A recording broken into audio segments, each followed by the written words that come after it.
Министерството за образование и наука информира дека е објавен конкурсот за доделување на 3000 студентски стипендии за академската 2024-2025 година. Вкупно 1470 стипендии се наменети за редовни студенти од социјалните категории.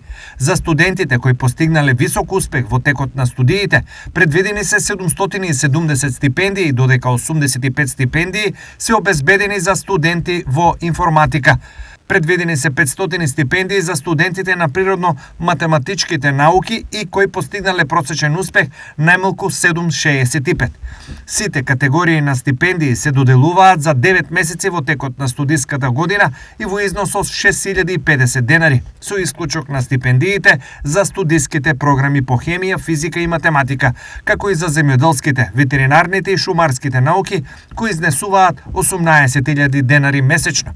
Аплицирањето е исклучиво електронски преку порталот euslugi.mon.gov.mk, а рокот е заклучно со 15.11.2024 година.